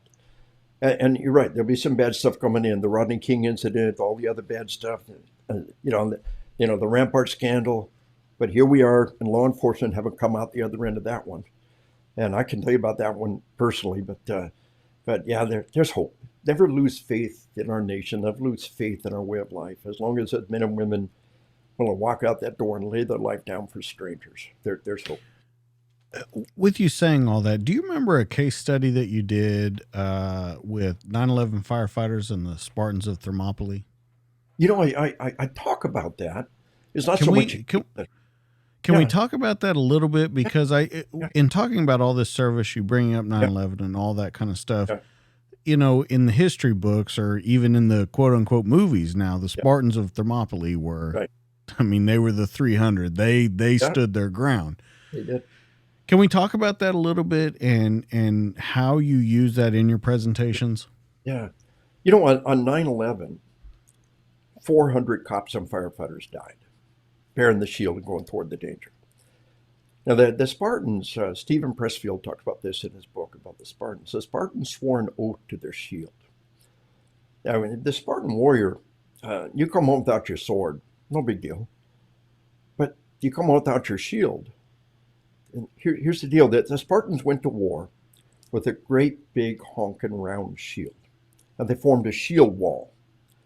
And the person to your left was using your shield as cover. And you're partially behind the person to your right. You're interlocking fields of fire, interlocking protection. And they were gnarly little guys. We look at the shield, that's a pretty big shield. Now, if they were gnarly, it's even bigger by comparison. And the only way to run was to throw that thing away. So if you come home without your shield, that means you're running battle. So the Spartan mothers and the Spartan wives would send them into battle this command: come home with your shield or on it. And again, the Pressfield oath, it goes something like this: this is my shield. I bear before me in the battle, but it is not mine alone. It protects my brother on my left. It protects my city, my county, my state, my nation, because this city was their nation. And I will never let my brother, my city, out of its shelter. and I will never let my brother, my sister out of the protection.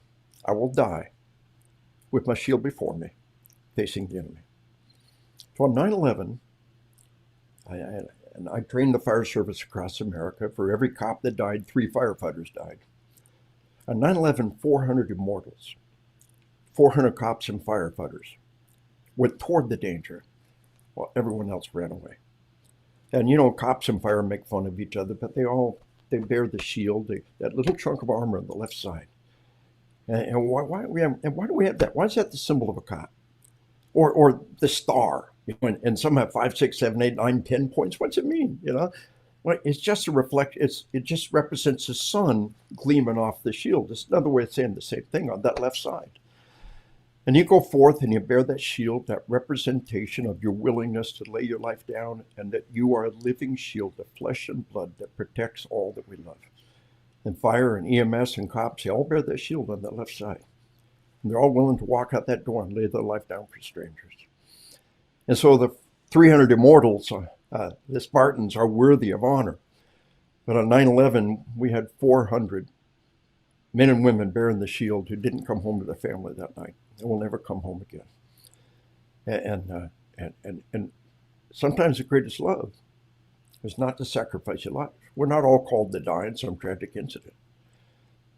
Sometimes the greatest love is not to sacrifice your life, but to live a life of sacrifice.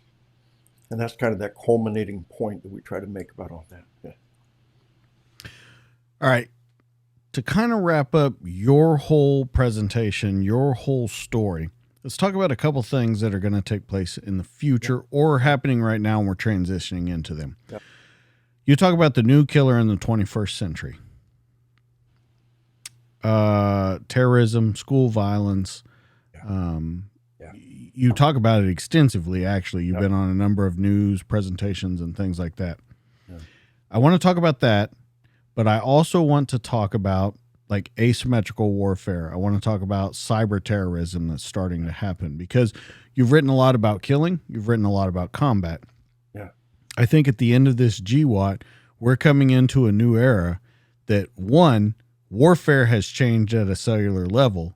Number two, with this cyber, it's going to mean something different. With drones that people can set 10,000 miles away and fly, that is definitely going to change the landscape of combat and of killing. Yeah. And, in the law enforcement community, they're embracing drones, and it transforms what we do. We all know about the taser, and pretty effective resource. In England, cops don't carry guns, but they carry tasers, They're developing a drone with a multi-shot taser in it that's going to be able to go in and do things and not put cops in danger. And there's a lot going on out there. That technology will go places we never imagined. But they're embracing that, and they're coming down that road. When we talk about the terrorist threat, cops are really good at predicting future behavior based on past behavior. A serial killer is an MO. He bind, torture, kill the last 3 victims on a Tuesday. What do you want to bet? He'll do the same again. Well, when we look at the current threat, if we want to predict future behavior based on past behavior, one of the major targets is our schools and our children. I use the example of Boko Haram across northern Africa. The very word Boko Haram, Boko means book, almost any book other than the Quran. Haram means forbidden, a religious word, evil, sinful. The common translation of Boko Haram is Western schooling is evil. The very name of the organization is about heating schools.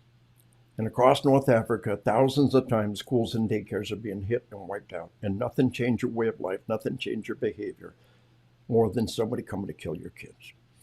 I talk about the Taliban. We've now given them Afghanistan. Now, we hunted the Taliban down like dogs for 20 years. We whacked them with hellfire missiles from Predators, hellfire missiles, the fires of hell. We make a religious statement. Every time we whack them, we didn't even get it. They get it. And 20 years later, 20 years, we hunted the Taliban down. We whacked them wherever we found them. And then we left. And we gave them an entire nation to fund and prepare and deploy. We let them $7 billion in military equipment and a burning desire for revenge. So what's the Taliban do? Well, I talk about an attack in Pakistan where they wiped out an entire school. And the following day, not a single kid in Pakistan went to school, and there was a regime change that went in their favor. And just a couple of months later, I wiped out one school, and the message is, you cooperate with America, we'll do this to you every day. In 1 year alone, I think it was 2009 alone, there was over 600 attacks that we know of on schools by the Taliban. 600 times a year, their own kids in their own school, in their own nation, 600 times a year. The crazy part is, they've been around this block once before. The Russians were in Afghanistan for 10 years. The Russians were brutal. The Russians left, and they immediately followed them home. And there were hospital massacres, and there were other massacres, but worst of all was Bestland. September 1st, 2004, they took an entire school hostage. After 3 days of unthinkable hell, we had over 300 dead, almost all of them children, over 1,000 hospitalized, and a nation stunned to their soul. And that's what they do. They don't pee in your water. They don't sprinkle doo-doo in your skies. They don't break your computer. They come kill your kids. And I think the threat we're looking at and we need to be aware of is the threat to our schools and our daycares. China's seen repeated daycare massacres. Belgium had a daycare massacre. And I told the vice president, I said, I hope I'm wrong. Nobody knows the future, but we're going to be seeing, we've got this steady descent into evil. And you got to do something ever more evil to get the media coverage that is part of why it's happening. To another elementary school massacre, it ain't going to do it. We've been around this block. Elementary massacres, right? But a daycare massacre will stun us down to our souls. A school bus massacre will stun us down to our souls. And that's what's happening around the world. China's had repeated daycare massacres, knives, swords, hammers, axes in daycares and kindergartens. And so I pray it'll never happen. But I tell my cops, and when somebody goes in that school, it's your job going like thunder and take a bullet for those kids. In Uvalde, Texas, we had a tragic incident where the cops didn't go in. And 100,000 cops, I guarantee you, I bet you said to yourself, I wish I'd have been there. I wish I could have gone in and I could have stopped it before those kids died. I wish I had been there. And we tell our cops nationwide. I just worked in Sheriff Grady Judd in Florida, kind of famous. I trained his department, and he said, you tell my deputies that they need to go in with someone's killing those kids. You tell my deputies they'll live the rest of their life in hell if they don't go in, and they need to purpose in their heart right now they're going in. Sheriff Grady Judd, he told me, he said, after Uvalde, he came home and his wife, look at this. And I said, do I have your permission to share this story? He said, sure. His wife told him, if kids are dying and you don't go in, don't bother coming home. And the hair stood on my head. It's asked the Spartan mothers and the Spartan wives, it said, come home with your shield or on it. You don't have your shield, don't bother coming home. And that's that spirit that sustains us. I don't use the word warrior all that much. I use that warrior, we talk about warrior firefighters, and we talk about, frontline warriors and the war on virus, but if cops use that word warrior, it's evil. Well, truth is, I don't use that word all that much. I talk about sheepdogs. But in the end, we are in a war, the Kiwat, and it could happen on our shores any time, and we're the only nation on the planet that plays by this rule. The military cannot get involved in American soil. Other than the National Guard and the Coast Guard, they ain't showing up no time soon.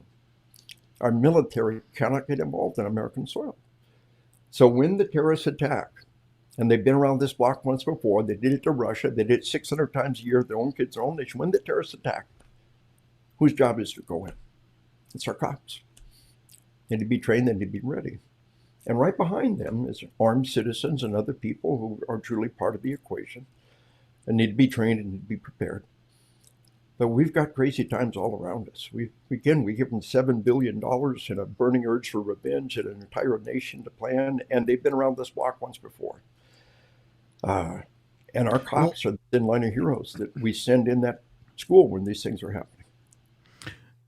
And you talk about Afghanistan. I'm pretty sure I heard recently that they have now canceled all, if you are a female in any of the schools there, in any of the colleges, you were immediately taken out. Education was taken away again. One thing that you didn't point out, with the schools, though, is a homegrown terrorist. We talk a lot about offshore terrorists. Yeah. But if we look back at a lot of the nightclub shootings, school shootings here, those are homegrown terrorists. Yeah. Well, and it's a different mind state these days. I think that this stuff has happened in the past. There's books on it that things have happened, massacres at schools. Now, do you think it's just in our face more because of the media coverage, or do you think that it's happening more often? Well, we had there's this whole continuum of dynamics. We had the Pulse nightclub massacre. Remember that one? Mm-hmm. Down in Florida? That was an Islamic individual who was in America, a twisted guy. Does he count as homegrown, or is he an Islamic terrorist? He kind of falls in between. We've got the kids who are committing mass murders. We just had a massacre in a school in Russia. And the news release said it was the fourth school shooting so far this year in that province, in that part of Russia. 4 times a year in Russia. Finland's had 3 multiple homicide by a juvenile in the school that I know of. Mexico's had a bunch, from Brazil's had a bunch. Canada, the very first double homicide by a juvenile in the school was 1975 in Brampton, Canada. Canada's had bunches of school massacres. Again, we've got kids, a juvenile committing a multiple homicide in a school. Never happened in human history. Now it's everywhere. There was one in Taiwan. There was one in Thailand. Multiple in Russia. So this homegrown killer, the children coming to our schools committing crimes they've never seen before. It's a complex topic. I teach school safety. I teach my cops. But we can stop 75% of the kids committing these crimes, according to the Secret Service. Because in 75% of the cases, they told somebody they were going to do it. And it comes back to see something, say something. It's not snitching. It's somebody making a cry for help. I don't like to say the name of any of the killers, but the killers in Florida, the Parkland massacre in Florida, that guy had posted on the internet that he was going to commit this crime. He had an AR-15. He's going to kill at least 20 people. He's going to go in this school. This is a clue. And everybody that read that should be reporting it to the cops, and the cops need to follow up with immediate. There's a set of procedures that cops go through. It's a cybercrime dynamic, and what we do is we get a search warrant for their computer and their cell phone and their home, and we immediately go to whatever platform they put it on, and let's make doggone sure it's a kid who said he was. Because we got kids in America now that are going on a platform and claiming to be somebody else and claiming they're going to commit a massacre. But by using the law enforcement network, you can come into any platform and find out who it was who actually said it. And if there's imminent threat of life and limb to others, the cops have not the right, the responsibility to follow up. So there's a new angle on all of this. And as I said, at least 75% let people know they're going to do it. And we can, there's so many aspects of this. Hardening the school, training people, having armed response, but being able to follow up on this leakage that happens, it's a critical part of the equation. Let's talk about that leakage for a minute, because I want to give you a quote that you said in On Killing. Yeah. You said, "The point here is that there is as much disinformation and as little insight concerning the nature of killing coming from the media as from any other aspect of our society." Yeah. Now, you and I both know when crime happens or when a story happens, the news, the media will get whatever story out to give them the jump on it, to give them the lead with disinformation coming out. I think you would agree that that is a huge problem in instances like this, in school shootings, in acts of terrorism, because all it leads is to more confusion. Yeah. And we turn the killers into celebrities, and they're seeking that. As part of the whole equation is fame. You remember the mosque massacres in New Zealand? Guy went to 2 different mosques and live streamed a mass murder in New Zealand. And the Prime Minister of New Zealand said, this man did what he did to be famous. We will not give it to him. We will never say this man's name. We will never show this man's picture. New Zealand will not even give him his name. Oh, somebody gets it. Make them nothing, make them nobody. That's punishment. And the media, I mean, okay, the first day, show us, with the killer of those 4 kids, off campus in The Idaho. Yeah. Mm-hmm. How many times got to see that guy's face? How many times got to hit his name and shown us his face? And now he's a celebrity and everybody's seen him. That suicide vest that he was wearing, the vest that you can't turn into a rope and you can't tear up. Yeah, people are online buying those now. Where do I get one of those? Those are cool. I want to wear those now. And the media turns this guy into a celebrity. So that's a whole part of the equation. This dive into greater depths of evil to get ever more horrific crime, to get the media coverage that you need to have. That's, again, I pray that I'm wrong. That daycare massacre, when it happens, that person will break new ground of fame and the media will turn them into celebrity. And that school bus massacre, I pray that I'm wrong.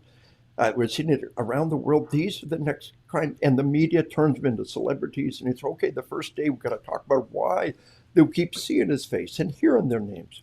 Oh, if it bleeds, it leads. Well, then why don't you tell us about a 30% increase in homicides in 2020, almost 3 times more than anything we've ever seen in history? Why don't you tell us the murder rate's being held down by medical technology? The number of dead people is actually just the tip of the iceberg of the violence that's happening in our society. If it bleeds, it leads. Why isn't that your front page story day after day? The hard thing to explain is not that 1 in a million terrible crime you heard about today. We're a nation of 1/3 of a billion people. You heard about one crime today. That's 1 in 1/3 of a billion. You explain to me the 99.9% citizens who'll go a lifetime and never even seriously attempt to take a life. Explain that. Divorce, infidelity, layoff, traffic accidents. In a lifetime of provocation, less than 1 in 1,000 people even seriously attempt to take a life. Explain that. There is this whole host of physiological, psychological, social processes that restrain violence. If we understand what they are, then we understand how the media is turning them off.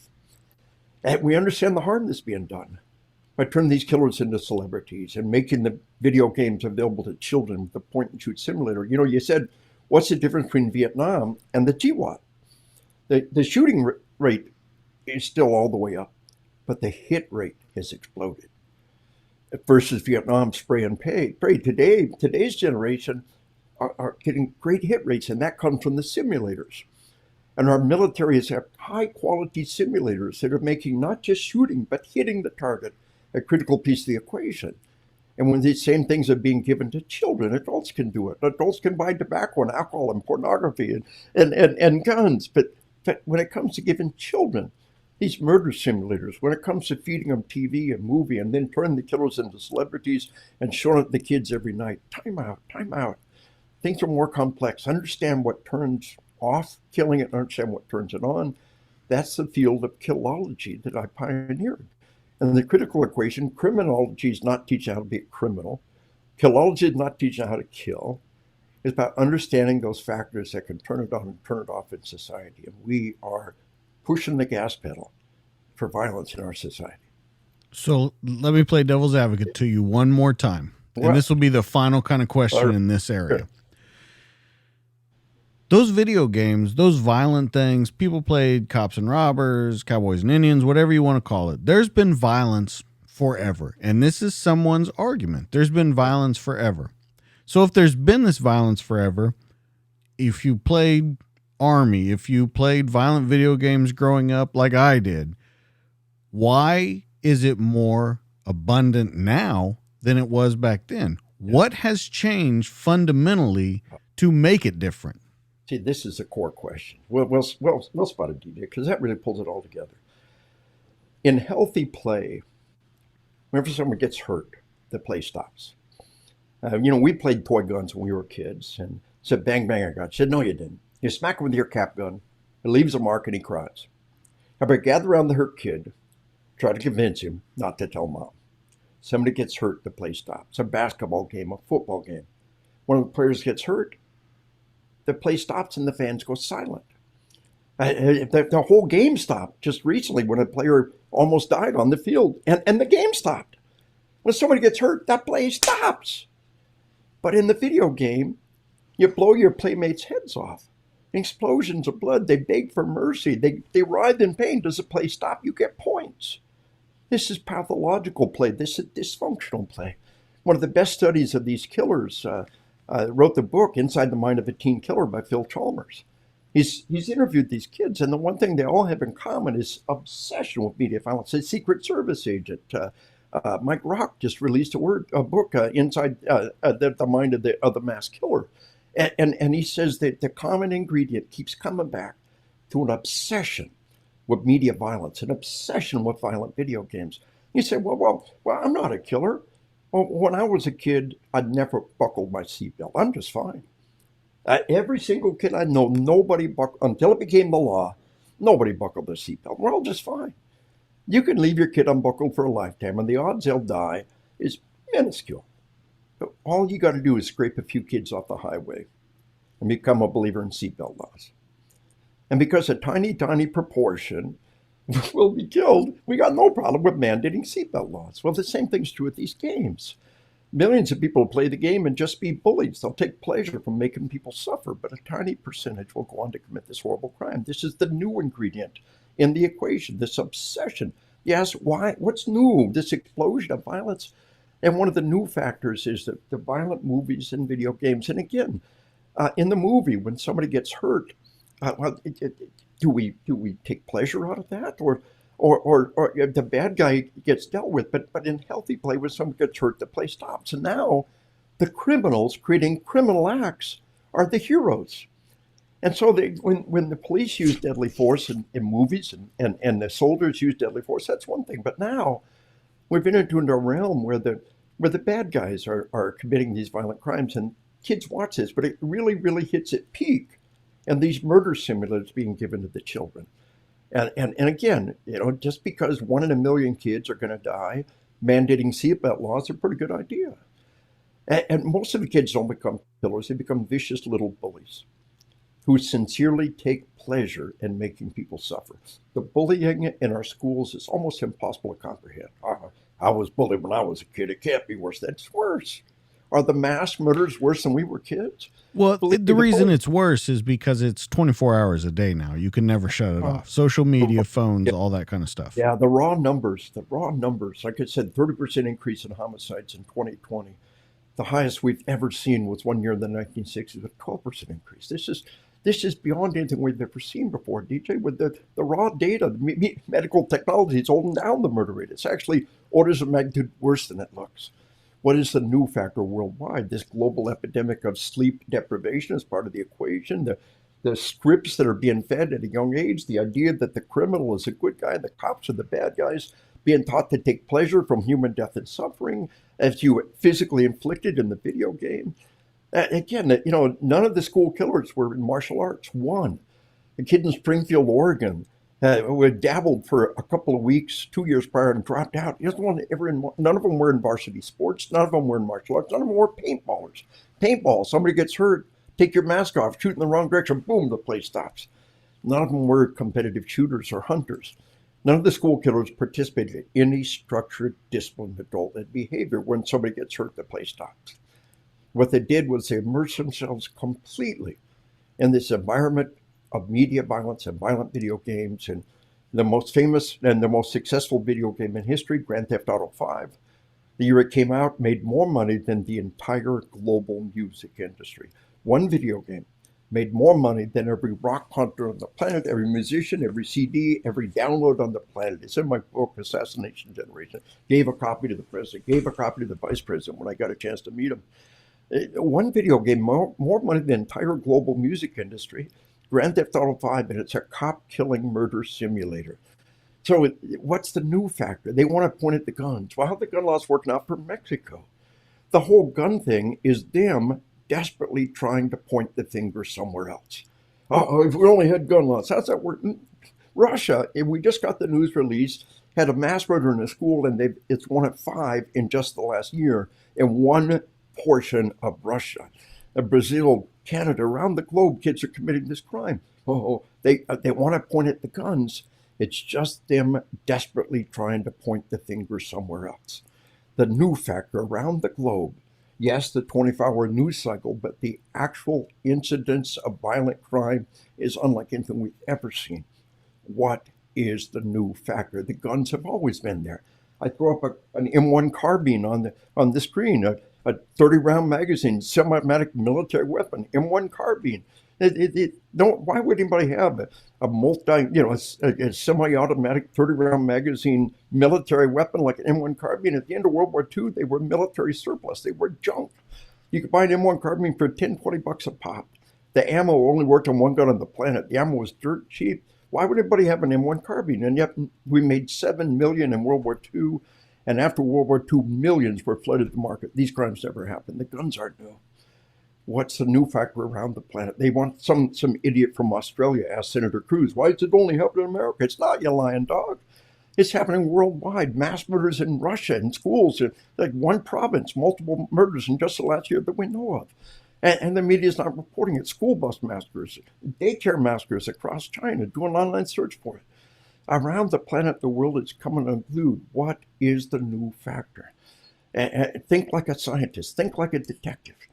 And the new factor worldwide, we know what it is. The AMA, the APA, the Surgeon General, the Attorney General, 1,000 sound scholarly studies have told us violent visual imagery inflicted upon children, especially the murder simulators, the video games, inflicted upon children, is a new factor around the world. All right, to wrap all this up, important drills that no one's practicing anymore. Talk about what you think it is. You work with this. I'll give you a couple of mine, but you work with these officers. You see it on a day-to-day basis, every day when you're checking it. I think one of the important drills that no one's practicing is they don't pay attention to their surroundings anymore. I don't think anybody, well, I won't say anybody, but I think a lot of people don't keep their head on a swivel. Another practice that I don't think people are following is they don't believe that it can happen to them. So let's talk about those two, and then I want you to add one or two on of your own. Yeah. Now, are you talking about citizens, or are we talking about cops specifically? No, we are talking about the normal person, because I think I still believe that in that military, first responder, law enforcement arena, I think a lot of people still pay attention, and even more with the heightened sense of the last 2 to 3 years, they do it even more. There's almost a hypervigilance now. But let's talk about your normal person that is your neighbor, is the person that works at the school that doesn't deal with this on a day-to-day basis. Yeah, that's really a good dynamic. If they understood how bad it really was, if the news was being given to them straight, I think there'd be a higher level of recognition of responsibility. You know, I train at the NRA every year, and that's one of the things I hate me for. But these are armed citizens, and the same thing the cops need to know, they need to know. You're going to get auditory clues, you're going to get slow motion time, you get memory gaps and memory distortions, and you tell the cop, I use deadly force to protect my life. I want to talk to my lawyer. Cops across America now, they give a basic Garrity statement and they say, I want to talk to my attorney. Boom. Because this is not the time to be shooting your mouth off. So the average citizen, you're right, but that's always been true. And I know that we grew up, and the sheepdogs were rare. We had those World War II vets, we had those Vietnam vets, and even the cop, the rookie cop coming in, they don't have that instinct. It's a learned thing. But civilians are teaching themselves now. I do a lot of work with concealed carry permit holders, and they sit with their back to the wall. It's not paranoia. Somebody's got to have the seat with the back wall. It's going to be you. They got the gun. They're alert who comes in, and they're getting this. They become, and I think this is the key. They become the sheepdog. They become invested. It's just a metaphor. I introduced the concept in On Killing. I took it on Combat. It's gone viral about the sheep, the wolf, and the sheepdog. But embrace the fact that there are wolves out there. Embrace the fact that you are the sheepdog. My wife is a precious little lamb, but it's my job to protect my flock, my grandchildren, my great-grandchildren, the near future. I'm the sheepdog. And you watch the dog. I love the example of dog. And the dogs always get their head on a swivel. The dog's always looking. The dog's always thinking. If we're the protectors, if we embrace that responsibility, then we'll start developing those skills. Instead of living in denial, then we live with training and preparation. And here's one of the key things. When the sheep hear about some terrible mass murder, they say, thank God I wasn't there. When the sheepdog hears about some terrible, terrible crime, like Uvalde, I think hundreds of thousands of cops said, I wish I'd been there. And a lot of a lot of sheepdogs say, I wish I was there. And that's a sheepdog. It's not a yes or no dichotomy. It's a continuum. On one end of the continuum is a total head in the grass sheep. On the other end of the continuum is somebody with 5 combat tours under their belt. And everybody falls somewhere along that line. And we train and we carry and we prepare and we stay alert so the sheep don't have to. So my wife doesn't have to. I carry a gun so my wife doesn't have to. I think we need to embrace the model, and there's power that comes with that idea of being the sheepdog and truly embracing that. And here's the final thing I'll tell you. I think it's really important. I introduce a concept of being God's sheepdog, of being God's dog. I know when we get there, we would be embraced as beloved members of the family. But right now, it's all I can do to envision myself as being God's faithful dog. But a wise old man back in Will Rogers said, you get to thinking you're a person of some importance. Try telling another man's dog what to do. You ever done that? If that dog could talk, you try to tell somebody else's dog, you know what they do? They look at you, and if they could talk, here's what they say. I don't know much. I'm just a dog. If I know this, I'm not your dog. And when we have Jesus in our life, the evil one comes to you, and you look him in the eyes and say, I'm not your dog. And in the end, our nation will fall, our son will die, eternity continues. And don't blame God when he doesn't answer your prayers the way you think he should. In the end, bringing one person to eternity, bringing one person to salvation, is the most infinitely important thing on this planet. So get that big picture. Get that spiritual picture. The great survival when you're in your 70s and 80s and 90s comes from the spiritual side of that house.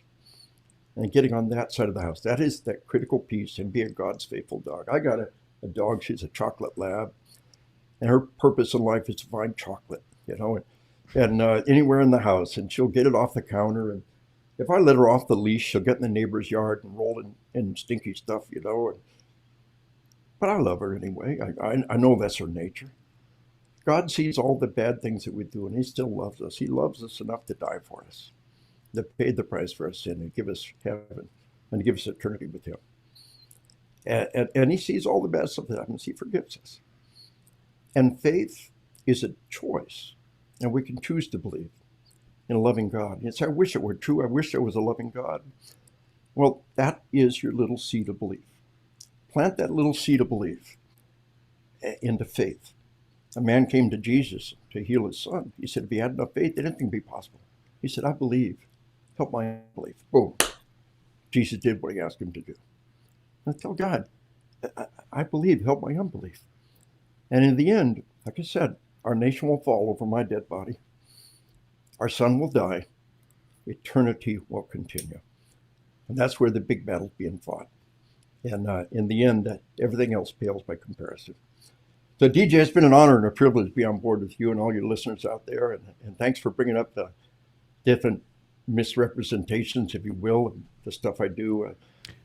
They attack the cops. They've been attacking me. But we're hanging in there, and our cops are hanging in there. And this too shall pass.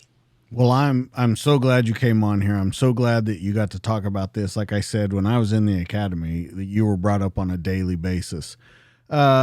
Let's real quickly tell everyone where they can get a hold of you, where they can find you, speaking engagements, all that kind of stuff. GrossmanOnTruth.com. The truth on killing, the truth on combat. GrossmanOnTruth.com. As a matter of fact, if you go there now, our newest book is on hunting, and it's powerful. Another whole topic all by itself about what hunting means to us, the lessons learned from it in our past. You can get the book on hunting on Amazon in March. Get it on my website right now, signed by the author. GrossmanOnTruth.com. We got our online store. We don't even have on hunting listed yet, but we'll start selling it already. GrossmanOnTruth.com. And when we get a chance, when this is posted, we'll let people know about it and try to get some people coming to the great things you're doing and the great interviews you're doing. Iron sharpens iron, brother, and we'll be able to rock on. I absolutely believe that. Guys, this has been an amazing conversation. Make sure GrossmanOnTruth.com. You go there, you can check out all the books. You can get on hunting before it's even released out into the world and signed by the author. So, you guys can always find me. You can find me on Instagram at the DTD Podcast. You can find me on Facebook at the DTD Podcast. You can find me on YouTube, where all these conversations are in video form at the DTD Podcast. But your one-stop shop, it's the DTDpodcast.net. That's where you get audio. That's where you get video. Lieutenant Colonel Grossman's going to have his own page. It's going to have pictures. It's going to have a bio. It's going to have everything that you can think about that you absolutely want to know about this show, about him, and about everything that he's doing. Make sure you stop by our sponsor, Police Coffee at policecoffee.com. I tell you every week, they make the freshest ones out there. They ship it to you as soon as it's made to save that flavor. And right now, it's pumpkin spice season. Everybody loves their pumpkin spice. Everyone loves their peppermint mocha. They're both there at policecoffee.com. The big thing about this company, and I want everyone to understand, and this is the reason you need to go there, because 50% goes back to officers who fell in the line of duty to their families. It's an amazing project, and it takes care of us on the backside. So make sure you go there, policecoffee.com. If you put in the code DJK10, you're going to get 10% off your order. So make sure you go check them out. They really appreciate it, and so do I. Let them know that we sent you there. Guys, that's going to be it for this week. Thank you so much. That's Dave. I'm DJ. We'll catch you guys on the next one. See you later.